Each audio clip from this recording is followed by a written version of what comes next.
হরিশপুরের যে গ্রাম, সেই গ্রামের পুনর্বাসন নিয়ে আমরা আজকে তাদেরকে ডেকেছিলাম। এয়ারপোর্টের পাশেই অন্ডাল, আমাদের যে এয়ারপোর্ট, সেই এয়ারপোর্টের পাশেই আমরা আগের সরকার বানিয়েছিল। এখানে প্রায় 5,000 ফ্ল্যাট আছে, 2,500 মোটামুটি রেডি। তো আইসিএল থেকে 14টা গ্রাম এভাবে আইডেন্টিফাই করা হয়েছে, যেটা খুব বিপজ্জনক অবস্থায় আছে, যে কোনো সময় ধস নামতে পারে। হরিশপুর তাদের মধ্যে একজন। তাই আজকে মাননীয় বিধায়ক পার্থবাবু, তার নেতৃত্বে আজকে সেই গ্রাম থেকে মানুষজনকে আনা হয়েছিল, পুরুষ মহিলা তারা সবাই এসেছিল, তাদেরকে ফ্ল্যাটগুলো দেখানোর জন্য।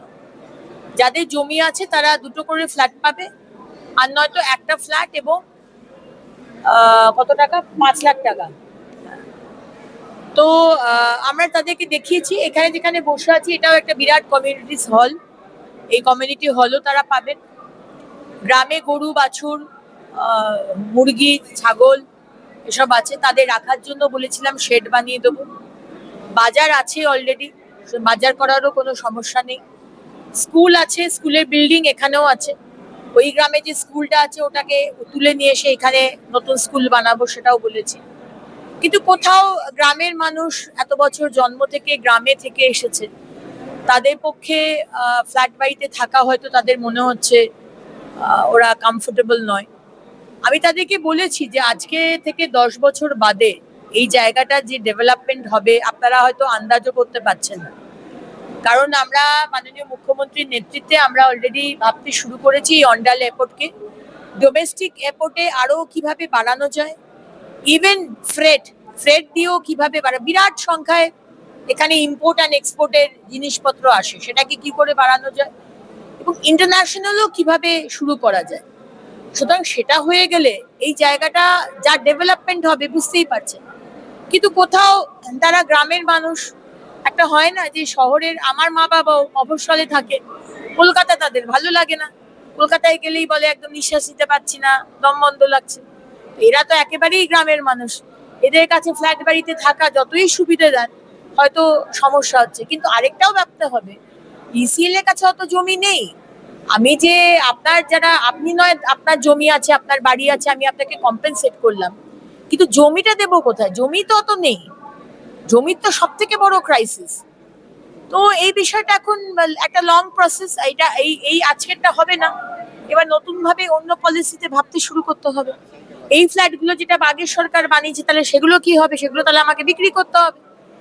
টাকা তো আর গাছে নেই যে গাছটা নাড়ালাম আর ধর করে পড়ে গেল, তা তো নয়।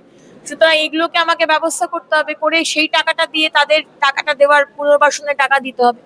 এটা এখন লং টার্ম প্রসেস। কোল ইন্ডিয়ার সাথে কথা বলবো, মাননীয় মুখ্যমন্ত্রী মেন আমাদের টিম লিডার, ওনার সাথে কথা বলবো।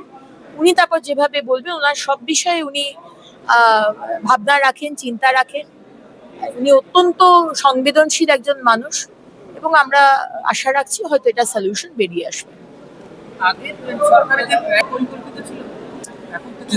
অপরিকল্পিত তো ছিলই, কারণ আজকে দেখুন, যদি আপনি ভাবছেনই যে গ্রামের মানুষকে ট্রান্সফার করবেন, একটু বড় দেখে দিতে পারতেন।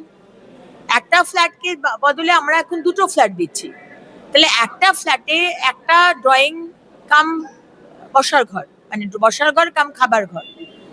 এখন গ্রামের মানুষ যে একটা পরিবার যে পাচ্ছে, তার পক্ষে তো সে তো ছড়িয়ে ছিটিয়ে থাকে, হয়তো তার 2টোই ঘর, কিন্তু গ্রামে কি হয়, একটা বাগান রয়েছে, একটা গরু ছাগল ঘুরে বেড়াচ্ছে, জায়গাটা বেশি পায়।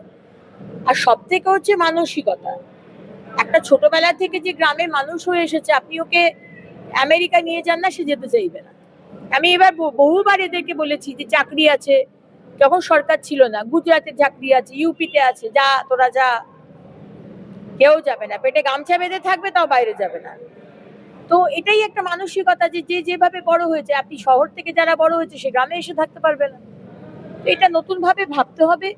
কিন্তু সবকিছুই না মানে থ্রু ডায়লগ, কথাবার্তা বললেই সমস্যার সমাধান হয়।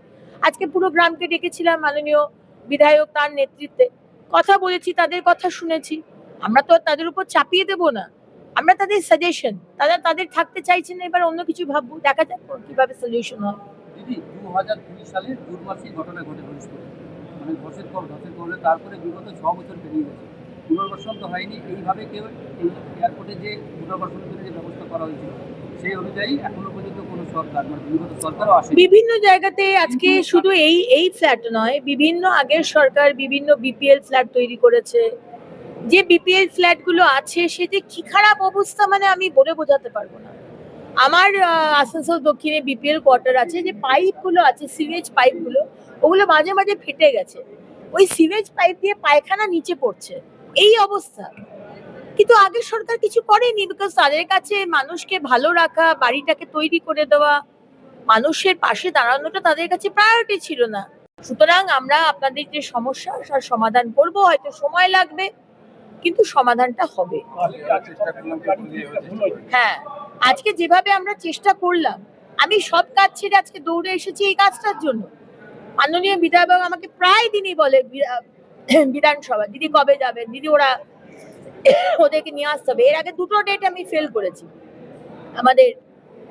আমাদের ডিএম সাহেবও বারবার বলছেন এর মতো করে বাসে করে নিয়ে আসা, তাদের কমিউনিটি সেন্টারে বসিয়ে তার খাবারের ব্যবস্থা করা, এখন খাবার প্যাকেট বাসে দিয়ে দেওয়া হবে। কেউ ভাবেনি, আমরা ভেবেছি আর আমরা ভাববো। হ্যাঁ, আগের সরকার যেটা করেছে তো ভুল হয়েছে। প্রথমত তো কোয়ার্টারের সাইজটা বড় করা দরকার ছিল। যে মানে অর্ধেক জায়গাতে আপনি গিয়ে দেখুন না, জানলা দরজাও সব খুলে নিয়ে চলে গেছে, সব বিক্রি হয়ে গেছে। ওয়ারিং করেছে, লাইটের ওয়ারিং, পাখার ইলেকট্রিক্যাল ওয়ারিং সব কেটে সব বিক্রি হয়ে গেছে, দরজা জানলা সব বিক্রি। কার পয়সা? আমাদের পয়সা, আপনার পয়সা, সব ধুলিস্যাৎ হয়েছে। 15 বছর ধরে আমাদের টাকাগুলোকে সমস্ত নষ্ট করেছে। কি যে লস হয়েছে সে বলার নয়, কিন্তু কিছু করার নয়, পিছন দিকে তাকিয়ে তো হবে না, আগে তাকাতে হবে, ডেভেলপমেন্টে কাজ করতে হবে। এখন তদন্তের অনেক বিষয় আছে, প্রতিটা দপ্তরে চুরি হয়েছে, আমার দপ্তরে প্রচুর চুরি হয়েছে, আমার সেইগুলো আগে আমায় বিল ছাড়তে হবে, কারণ টাকাগুলো সব আটকে রেখেছি। আমাকে রাস্তায় কি কোয়ালিটি হয়েছে দেখে আমাকে বিল ছাড়তে হবে, আমরুতের জল পৌঁছচ্ছে কিনা সেটা দেখে আমায় বিল ছাড়তে হবে। সুতরাং এই বিষয়টা ইম্পর্টেন্ট, কিন্তু আগে অন্য তদন্ত করতে হবে, তারপরে এইসব তদন্ত আসবে। অবশ্যই ইসিএল এর টেকনিক্যাল ডিরেক্টর আমাদের সাথেই ছিলেন, উনি সবই শুনেছেন। মাননীয় মুখ্যমন্ত্রীর সাথে আলোচনা করব, মাননীয় মুখ্যমন্ত্রী এবার যার সাথে কথা বলেন উনি করবেন।